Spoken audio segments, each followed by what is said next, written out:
Hello, good afternoon. It's Tuesday the 20th of August. 10 days to go till the window shuts. I'm joined in the studio by journalist Patrick Ridge. He's also the editor of our Substack. So get over there. The link is on the screen. Get over and get some reading done.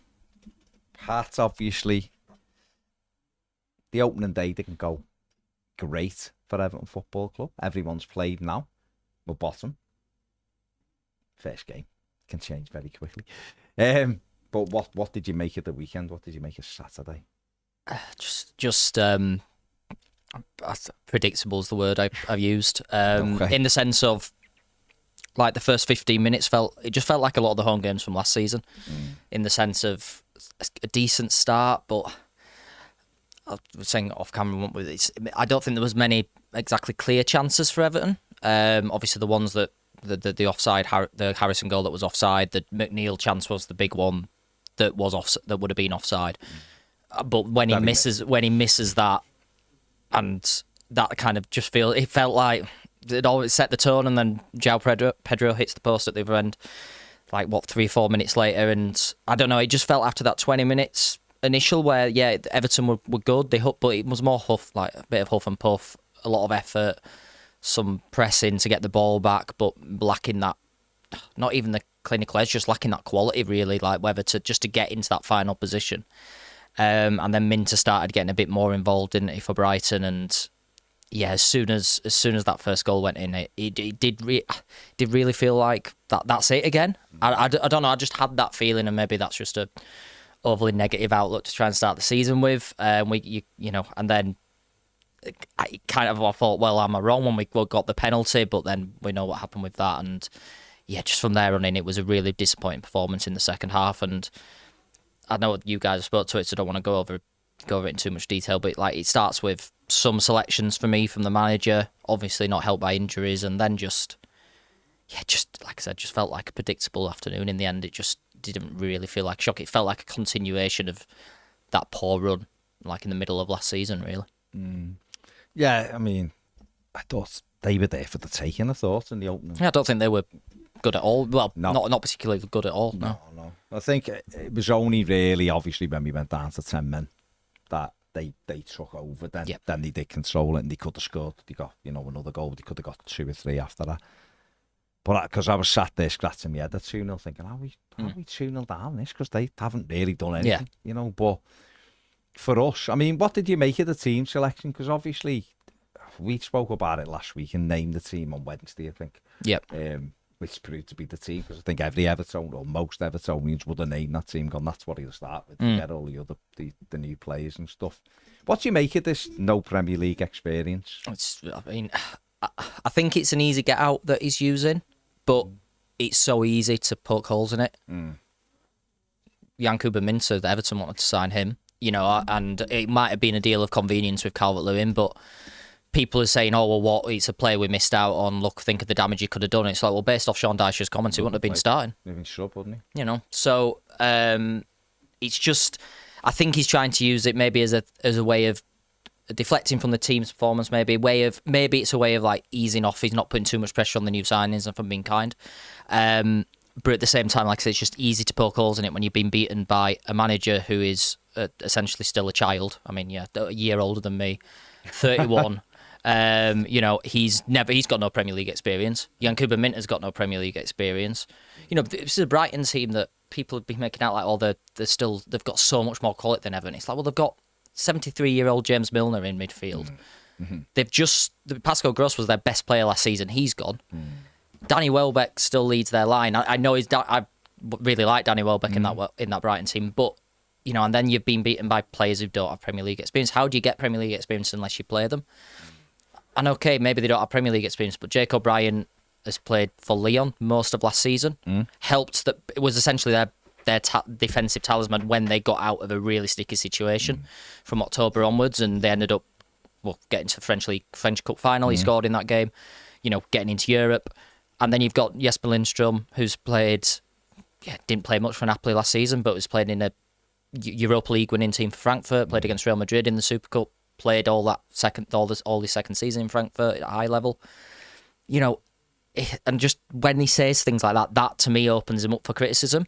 I'd have rather him said, look, I just didn't think they were quite ready just yet to throw in. That's fair enough, rather than this nonsense about a lack of Premier League experience, because there's only one way to get Premier League experience, and that's by playing in a game. Yeah, absolutely. And then he didn't even use the last sort of 15, 20 minutes when the game was dead to give. I mean, he brought Illiman and Dye on, but Jesper Lindström didn't get on the pitch, and Jake O'Brien didn't get on the pitch. He brought on Mason Holgate. Whether people don't like Mason Holgate, he's been told he can go. Well, and I did find that one weird. Like he didn't. I mean, I wasn't there, so I was only could rely on what the feed had. But it looked like he got Holgate up to come on much earlier than he ended up doing in the end. And Harrison was basically playing as right back. And then McNeil went over at first as well. And it's like, well, surely if you're wanting to tighten things up at 2-0 down, I get it. Like, you don't want to get embarrassed. You want to just kind of hold on. Then surely bringing O'Brien on in that situation, okay, it's not ideal. But you can go to a back three and you can say, right, lads, just sit on the edge of the box. You've got your wing backs there doing whatever they need to do. Like, why not do that rather than wait, put McNeil there, put Harrison there, and then bring Holgate on, who, as we've been saying, like the club desperately want rid of him. The manager's told him he can go.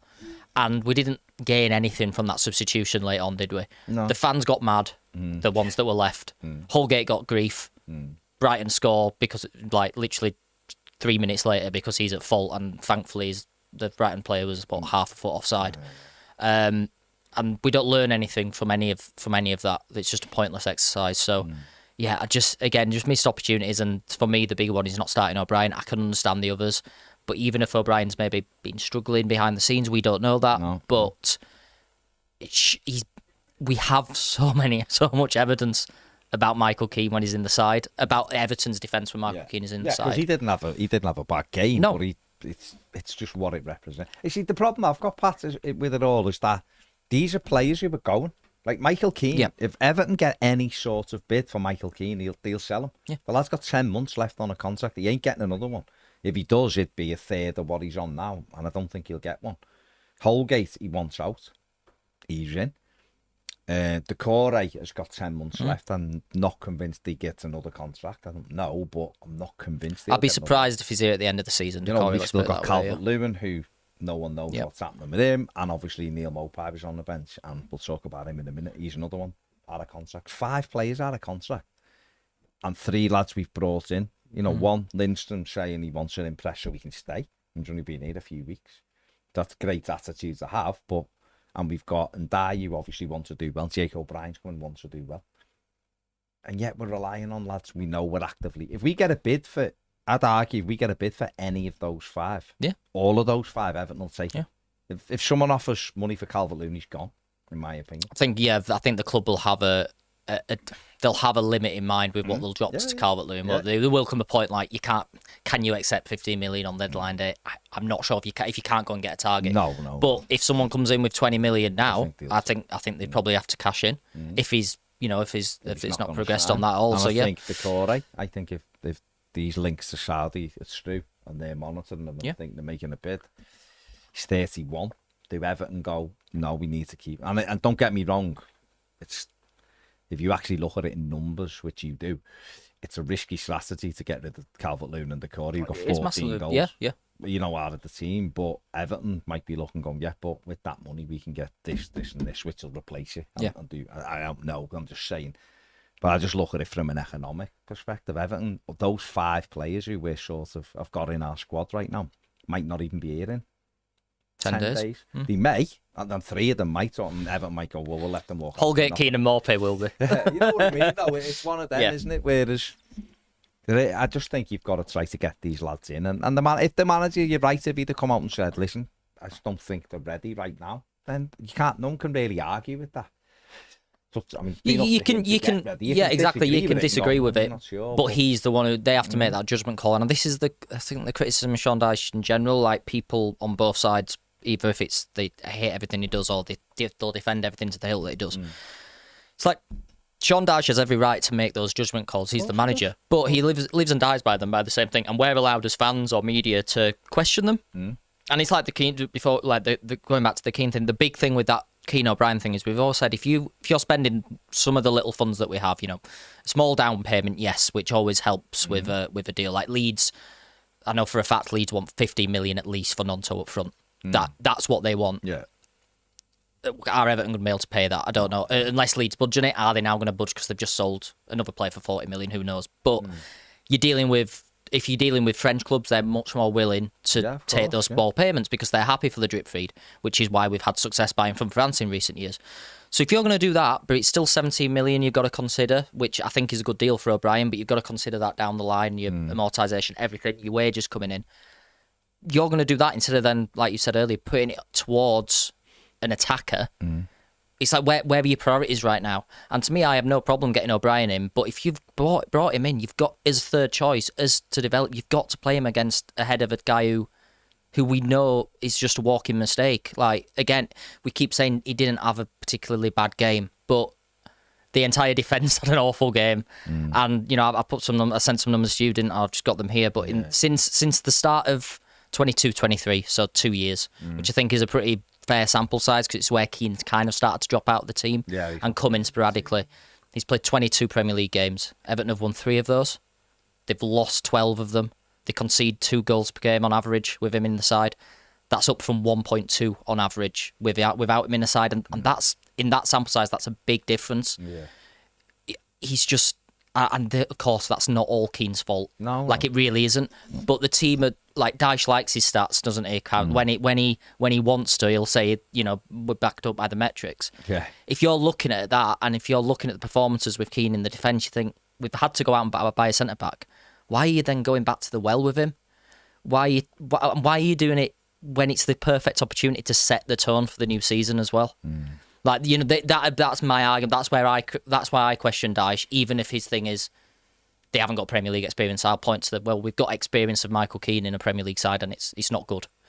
So I just think it's frustrating because I think he's missed an opportunity to set the tone for the season to try and start it on a positive note, even if we'd have lost. It might have been exactly the same with O'Brien in. Yeah. But we'll never know. But what we all had a good chance is thinking, look at that defence, Ashley Keane and Michael Keane. Ashley Keane. That's our new right back. Michael Keane and Ashley Young in. We kind of know what's coming, don't we? Again, it goes back to that word predictable. So that's my frustration with it. Yeah. Well, it is frustrating. Listen, we know they're a good side, but they were there. They won. They were there for the taking, and we couldn't take it. What about from a creativity aspect? Because that is obviously, you know, you do the numbers and you have a look at what Everton do and don't do well. And I think it seemed our tactic at the weekend was just smash it over the left back and hope for Harrison to get on it. But my issue is, I was saying this yesterday, Harrison did it, and Michael Keane hit some great passes out there to Harrison, no problem. But because he's so, and he is so left-footed, he does try occasionally to stand it up with his right foot, but he is predominantly... I think he did a decent one to Decore, didn't he? Maybe in the second half, but yeah, just... You know, in general, he checks back all the time. So that little half a yard you get in behind is gone by the time you check back. Yeah. And Everton don't commit bodies into the box anyway. Yeah. It's Dom and Decore might get in there. And I just think, know for a fact they've been after a quick right winger. Now, okay, Minter is very much left-footed. He is, so... Yeah, but did you see what his assist the other day was with his right foot? And he put it where no one could defend it. And I've seen him do it for finals, and he does cut in. I think he had 56 shots cutting in with his left foot last season and scored 10 goals, and I think he got 8 assists or something like that. Might have even been more. Cutting in on that left foot, but he does throw the ball in with his right foot as well. I think Everton, that's what they were looking with Nonto. Yeah. To have that little bit of pace in behind with the right foot to cut. Because once you're in behind, this is what happened with the Corate. Irabunum said it yesterday, played the cracking ball twice in behind, just bent it, and the Corate was away. Now, someone with a little bit of pace, or Harrison on the other side, would have just gone straight for the box. Yeah. Because it was wide open. The Corate hasn't got the legs, so stops it and turns back. Once you stop and turn back, they just got in play. And that's what was happening on the other side. McNeil, I honestly forgot he was playing in the first half. He was so ineffective. I mean, he's becoming a problem. He was a problem for a lot last season, McNeil. But the issue is his manager's not going to take him out. I like him central. I won't lie. If you're going to play him, I like him central because I think he can bing one in from 25 yards. I think he picks his head up at times in there. I think, and I always look with the likes of the Corey, and it's dead hard, I think, when you're trying to balance the Corey because the goals, he gets goals. Yep. And you go, You have to also think he didn't score from December till May. I know he had injuries as well, but his goal last season... We had a 4-week flurry, really, didn't was he? a header on the line against Sheffield United that Dom created for him. He's in that role, and again, I said it yesterday, I think he's better in it away because he has to drop deeper and he becomes a natural midfielder with. I think he's better. I think if you're playing off Dom, I think it's even worse when you're playing off Calvert-Lewin because he's not someone who crafts his own chances. Just, do you know what confused me a bit yesterday? He went back to on Saturday, he went back to Decore behind the striker. Whereas when he switched it up, and I think he didn't get enough credit for it, really. Everyone was going, well, not everyone, people going, oh, it's the tracksuit, tracky dash and everything. That's fine. But he did make some subtle changes in that when we got those wins together in April. And one of them was he dropped Decore back into, and he became a 5 in midfield. And it was Garner and Decore in there. Now, to me, I don't know why he then went back to the one off the striker. He did in kind of the last 2 games of last season, but obviously it worked against Sheffield United. Arsenal, it was a bit... we played okay against Arsenal, but it's almost like, could he have worked on that more maybe over the summer? Because we've said it there, Decore, like, you've got to be thinking with a business head on surely as well. Like, Dyche will surely know Decore could go. If an offer comes in, he's on over 100 grand a week. And the lad might want to go. He might want to go. If it's above 10 million, Everton probably have to think, we can do more with that money right now. So surely you've got to be planning as well and thinking this is, maybe we can think about in Decore here. And if we're going to play this one off the striker, we're going to use Ndai or we're going to use Harrison or McNeil or Lindstrom, one of those. Dele Alli if he comes back. Surely that's like the planning that goes into it as well. And this is over pre-season. That's the perfect time to do it rather than just running around. You know what I mean? When you're in that role, you're in the hole behind Dom, say. Yeah. That kind of player for me has to be someone who can get a shot away from 25 yards because there's not much space. Someone who picks their head up and threads a little ball in behind, or someone who's got quick feet to create half a yard. Especially in home games. Decore ain't got any of that. Decore is someone who arrives in the box and he can get on the end of some things. He's not quick.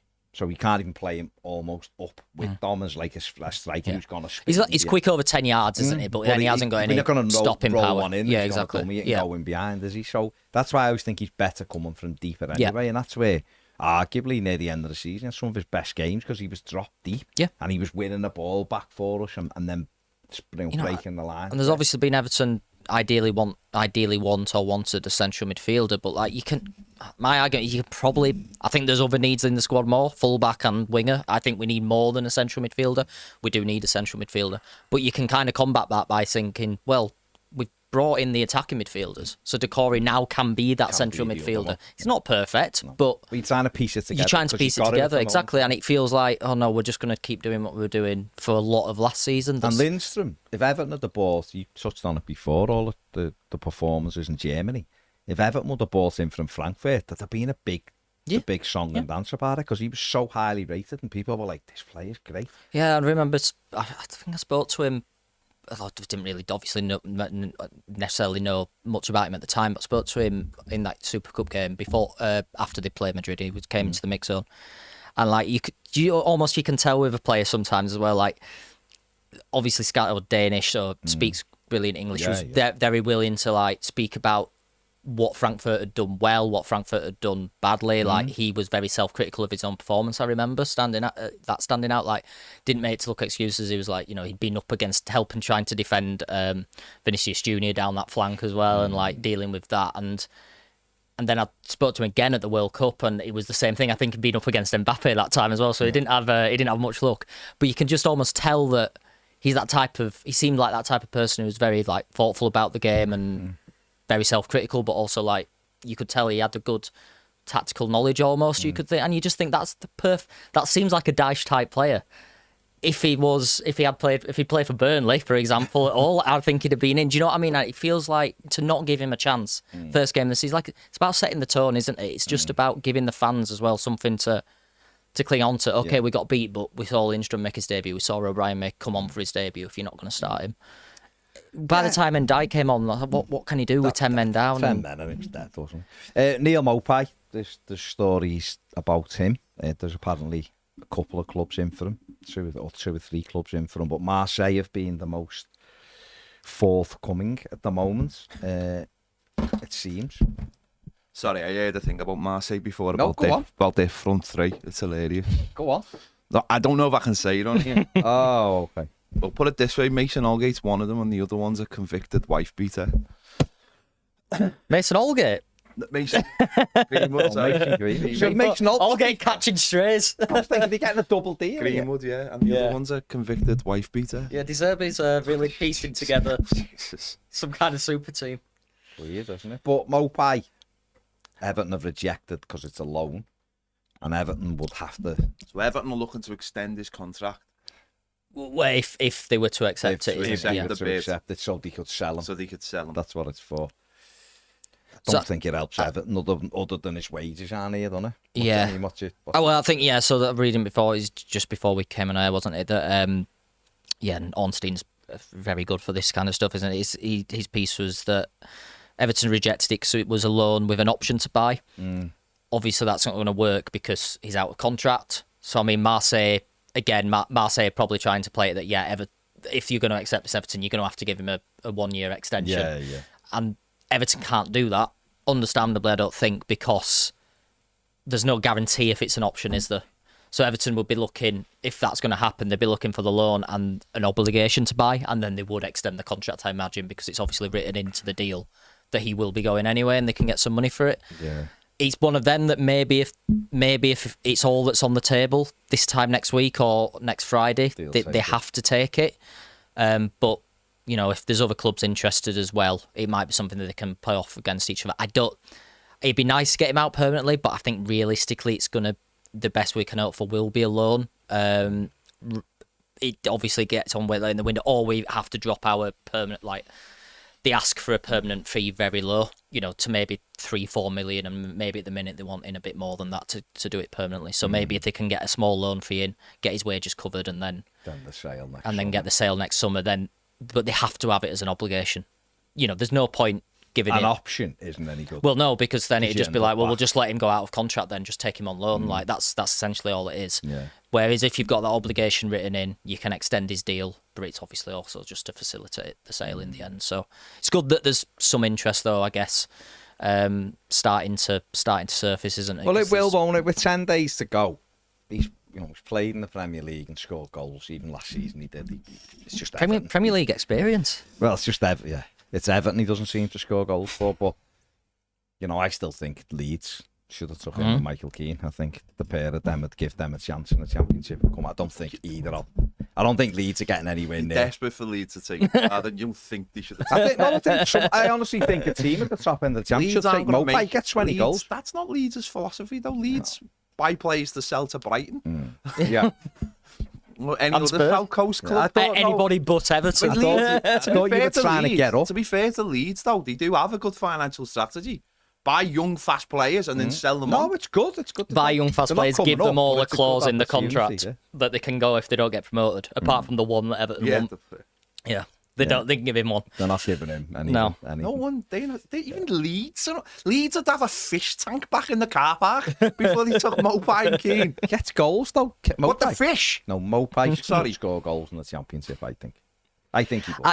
In terms of the fit of the club, and my little hatred of Leeds is going to come out against here. It'd probably suit them and their fans down to the ground, but yeah, whether you can get them to actually take it. I feel like he feels like, he felt like back at home at Brentford last season. You can tell, didn't he?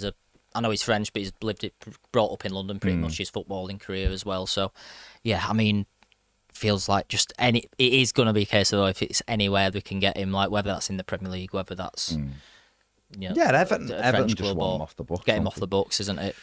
But yeah, it would be nice if a Championship club, if we could have gone to him. Do you want Michael Keane, Neil Maupay, Mason Holgate, Mason Holgate, 3 for 1, Fononto, plus we'll have to still give you 20 million. Well, obviously, yeah. What do you think Mason Holgate will still be here in 10 days, or do you think someone will take him? We might be playing right back for the next 2 games. Might have to be. I think obviously the club want him gone, don't they? But those loans last season were disastrous for us. For him, he's on 75 grand a week. Pretty much, he's around about that. He's got a year left on his deal. Aren't you thinking, if you're him though, Pat? Aren't you thinking now? I'll take a pay No, cut. I would. Play. I would. Back yourself, but like you know, Ross Barkley did.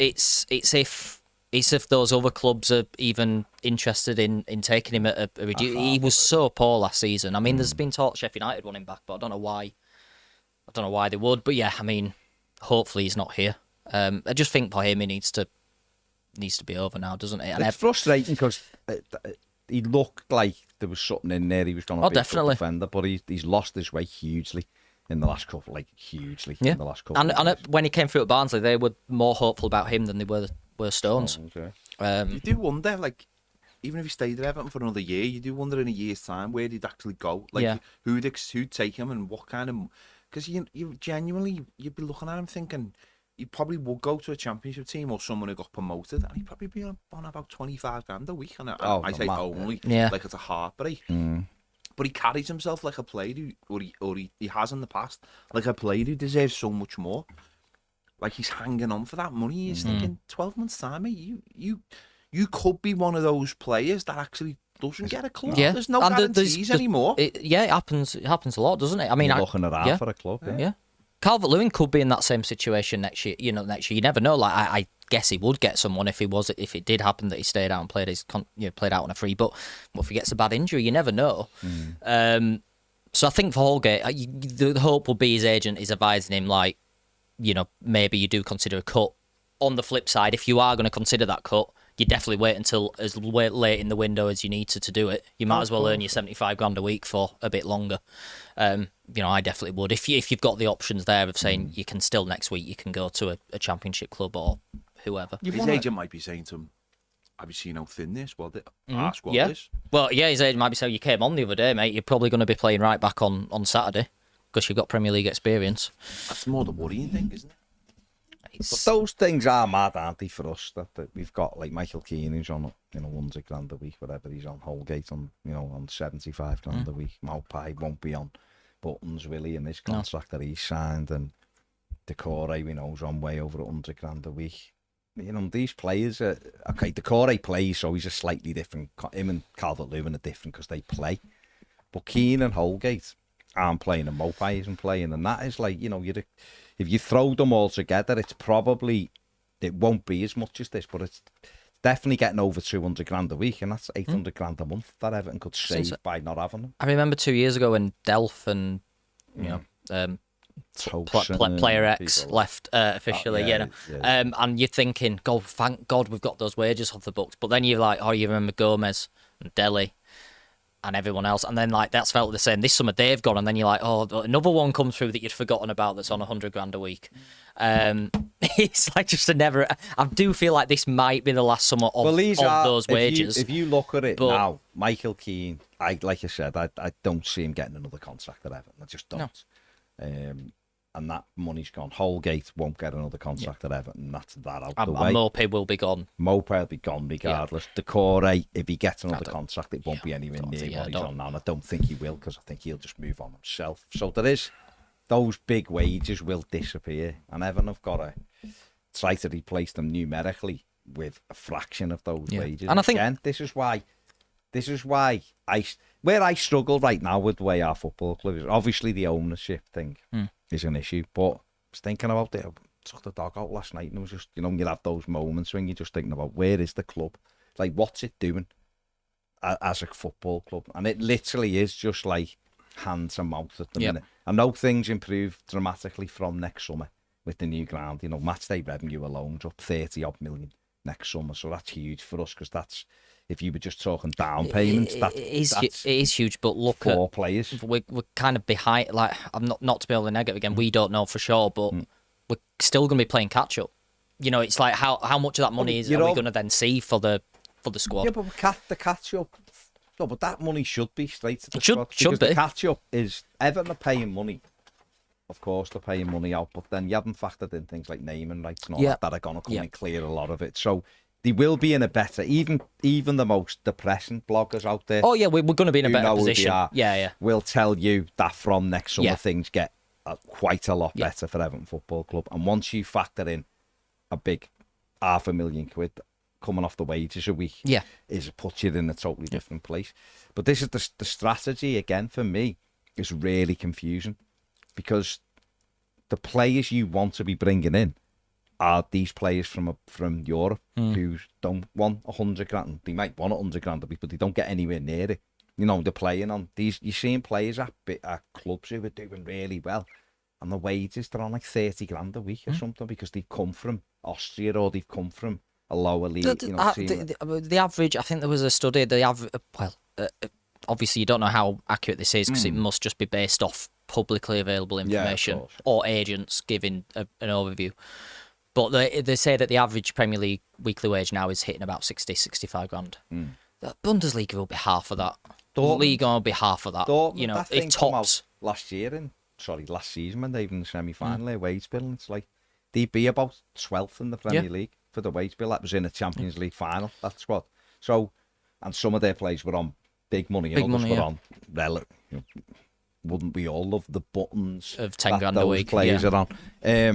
And therefore, these players are out there. And Everton, to start correcting the curve that we've fallen behind, you have to do that with wage bills. Yes, naturally, the real metric of where you finish in the league is wage bill normally. When you look at it, it generally works out.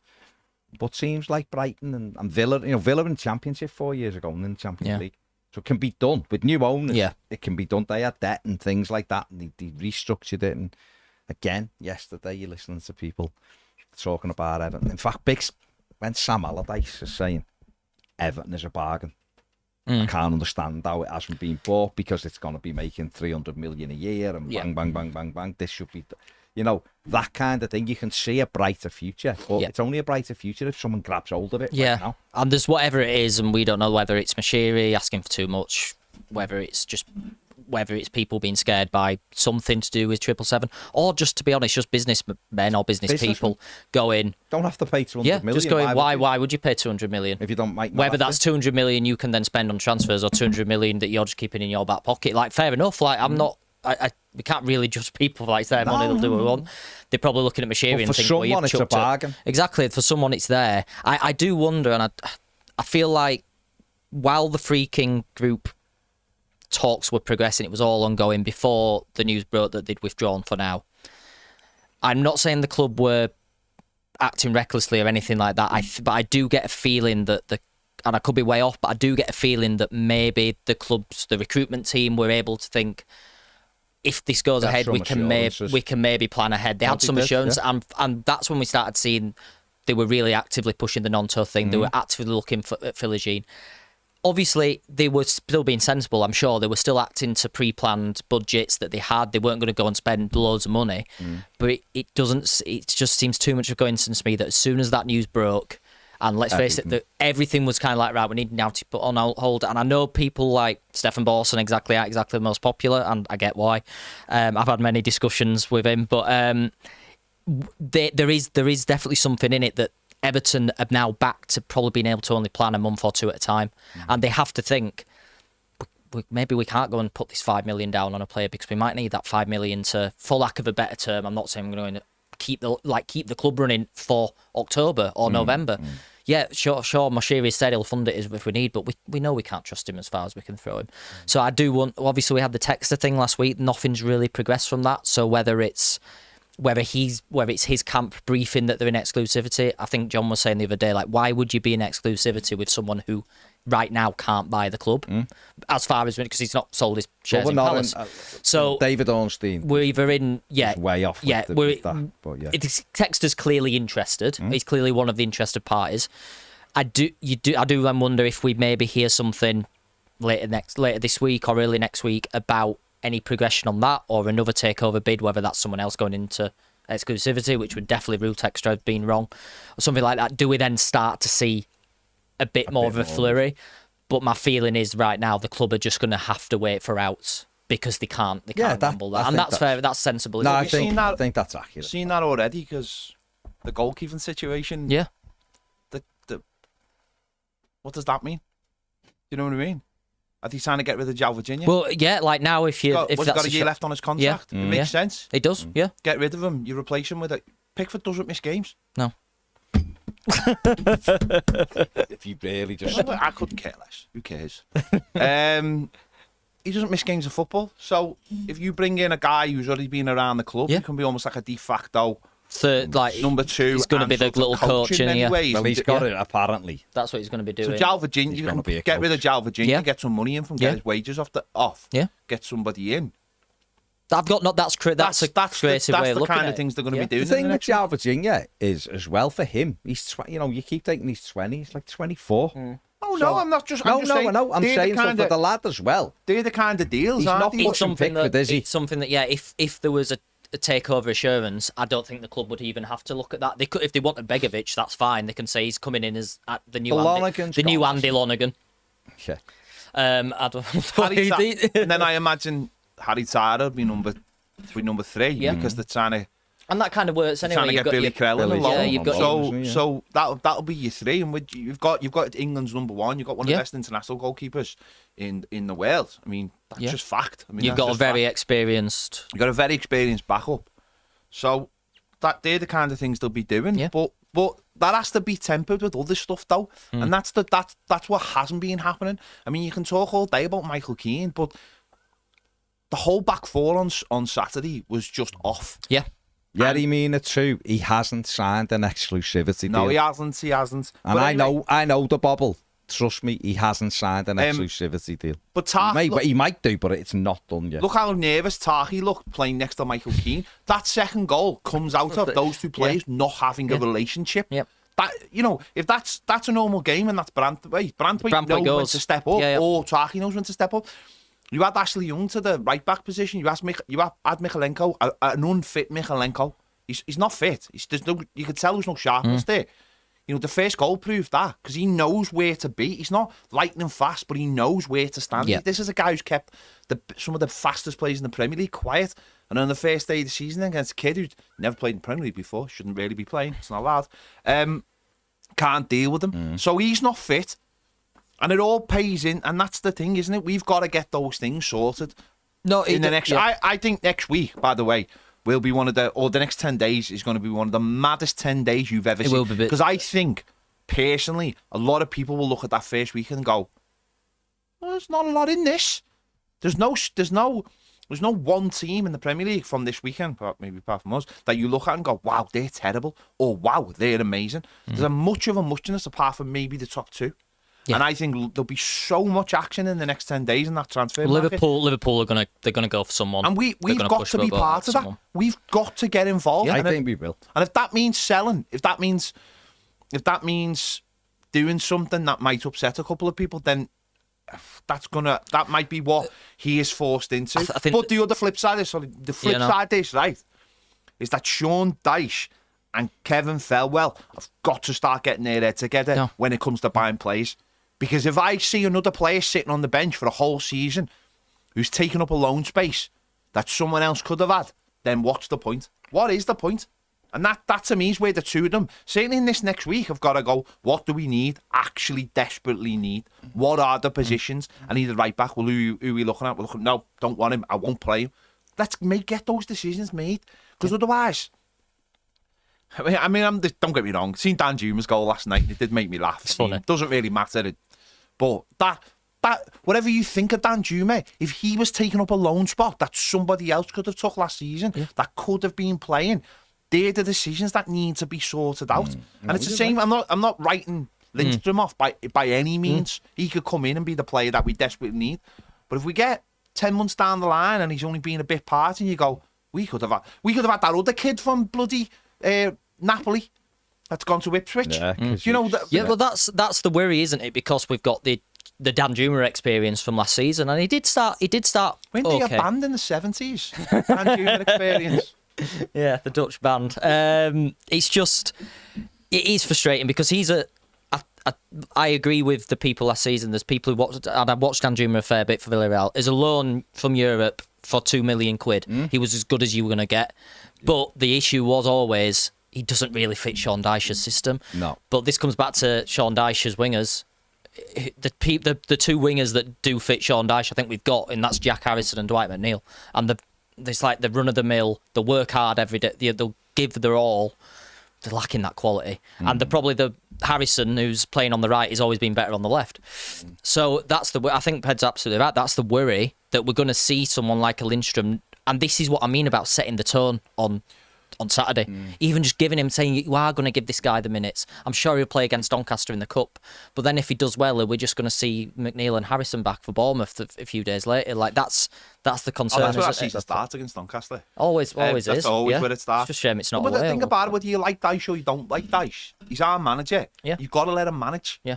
And that means you've got to give him the players to manage with, and you can't feel if Roman Dixon isn't in the equation to play right back, then get him a right back. Yeah. Or And get him. get Roman Dixon on loan. Yeah, and send loan. But That's don't, what I mean. point to Dixon, don't have Dixon this. should be on loan already. don't have this situation. Don't have this halfway house where we have a player sitting there bobbing around, or someone like Jensen Metcalf. What was the point of Jensen Metcalf being on the bench from this yesterday? When Roman never Dixon get could have been on the bench. But if the manager doesn't have any interest in Roman Dixon, then get him a right back then. You've got to give the manager the players that he's prepared to play.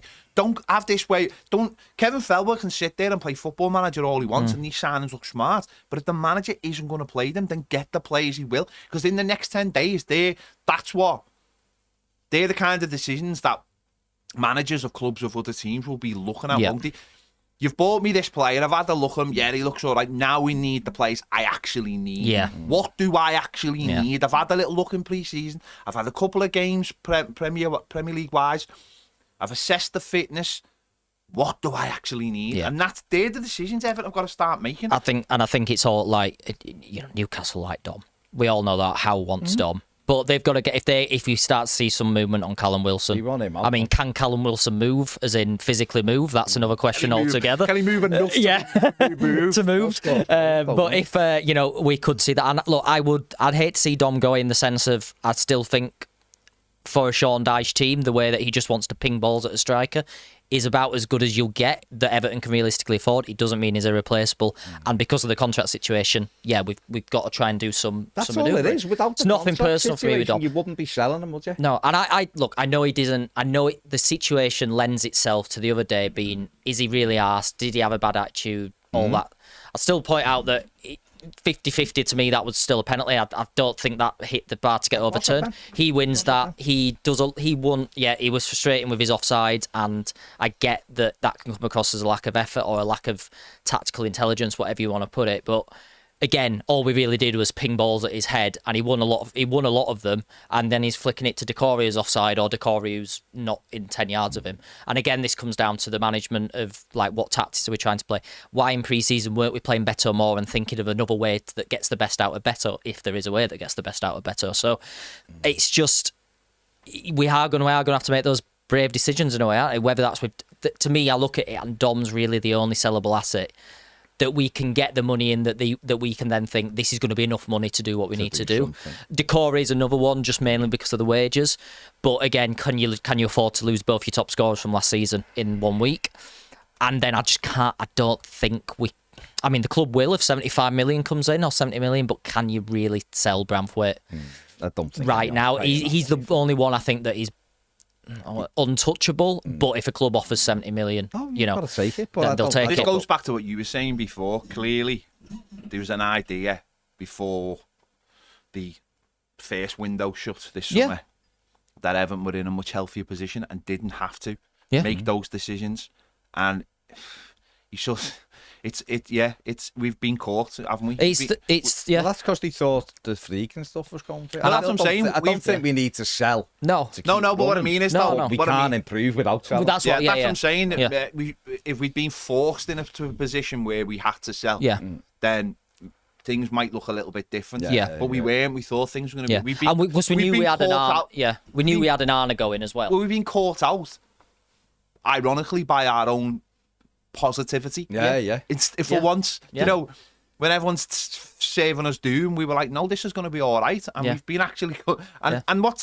I think that's all right for us to be caught out of it. You just wonder whether people at the club should have been a little bit more...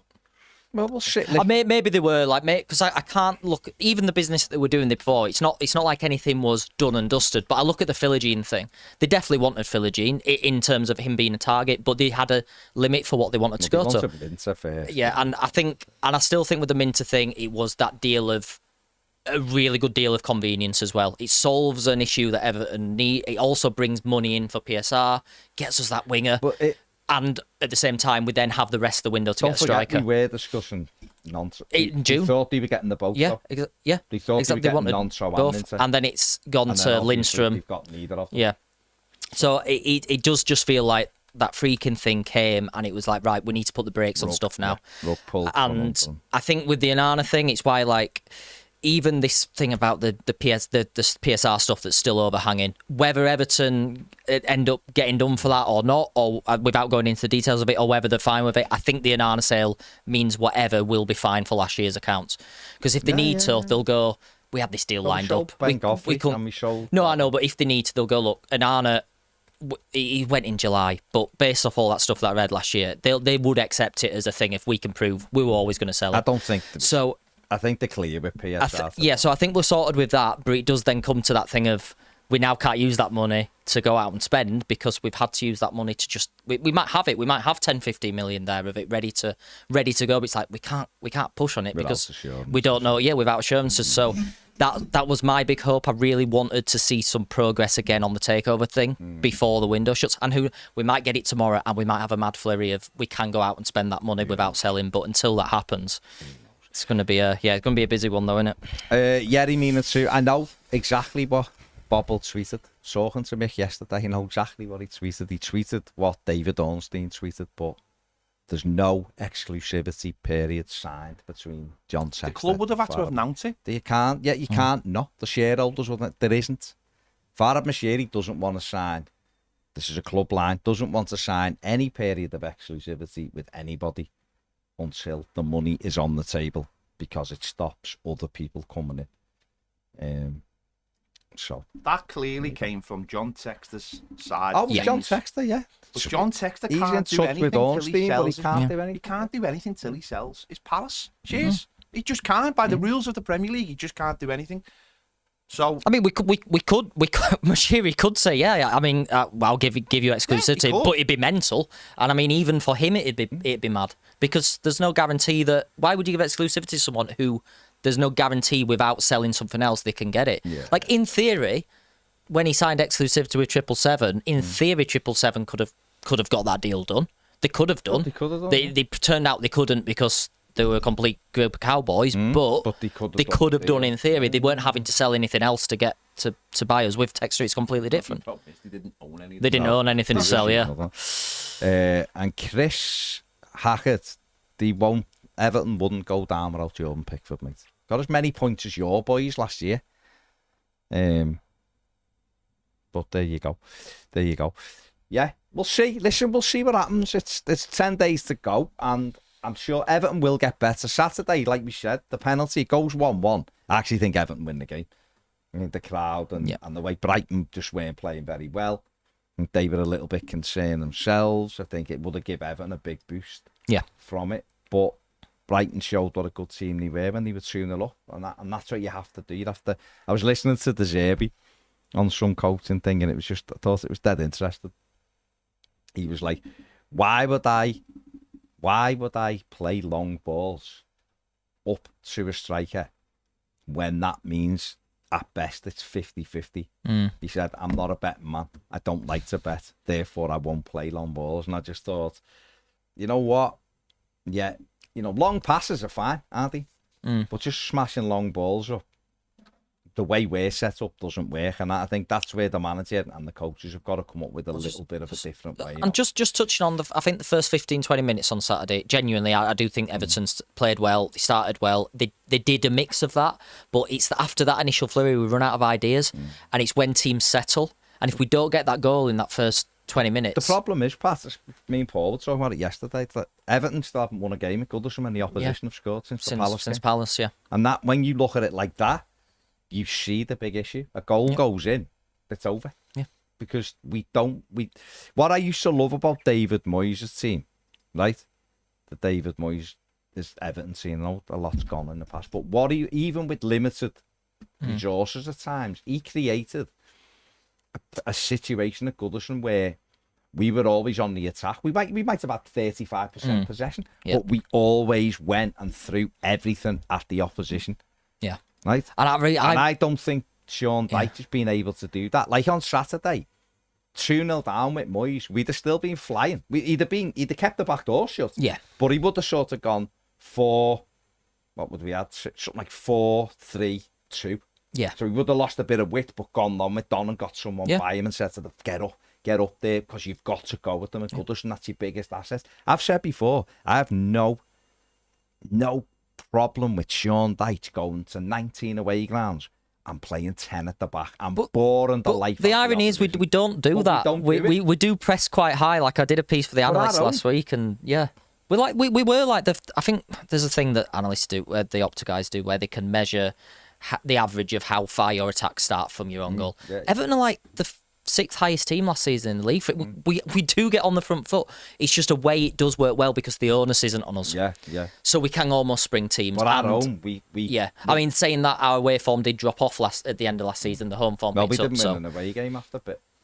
Burnley, I think, yeah. So, but we felt like we were in matches. I think the biggest one is Brighton, isn't it? Brighton, we should have won. We should have won. We were in the 95th. That was like the Dyche away performance, and it nearly worked, and it could have worked if he had been. We never look like we're in control of those performances. No, though, either. No. Early on, we did. Like Brentford, the way we were. We were brilliant. Even though we I'll tell you what else we were brilliant. 3-1, We were brilliant at West Ham, and we were brilliant at Palace. That's what I'm saying. Palace was a bit of a early on. We felt like we looked like we were in control. And even in the Palace game, when it got back to 1-1, it was like, and then when it went to 2-2, you were thinking, in your head, you're thinking Palace will go on and win this, and we didn't. We stepped up, and then that just stopped at Christmas. That after the Burnley game's so controlled as well. When 2-0 up, second half, we were so it was a bit nervy because it was like, why are we playing like this? But it was like a controlled performance, and that just all stopped. It just all stopped. That having that level of control. The Brighton game was like, you can understand what he was doing. It wasn't a great performance, but having two sitting in front of the back four, cutting off all that space, he left Onana out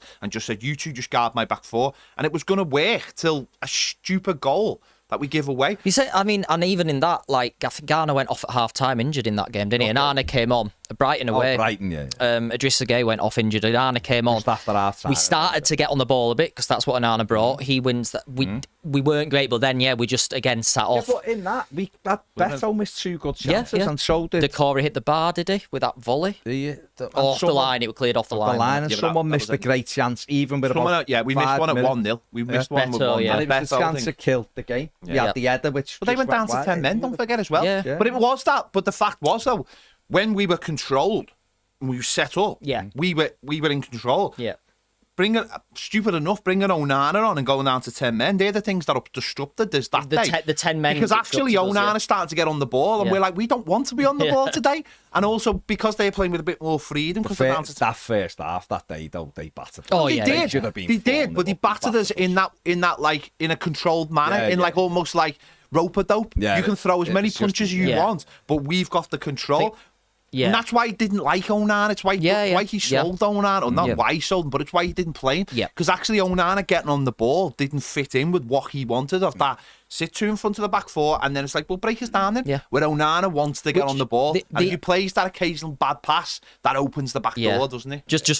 I think if he'd have done that on Saturday, it would have been unpopular probably with the fact we don't want to see it.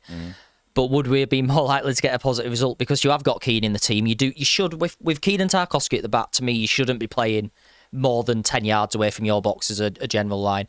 And to me, maybe that was the way to go on Saturday. And then you spring them in the second half with the subs. But look at the second goal, though. You give the ball away, and look how far they get to run between the two centre-backs and the two centre-backs. There was 15 to 20 yards.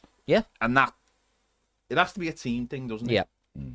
Right, we're going. We'll be on more than a game in 5 or 6 minutes. So if you want more footy chat, come there. Well, the link, Ped's sorted the link. You don't have to do anything other than refresh your drink. Hit the like button, subscribe if you haven't. We'll see you all later.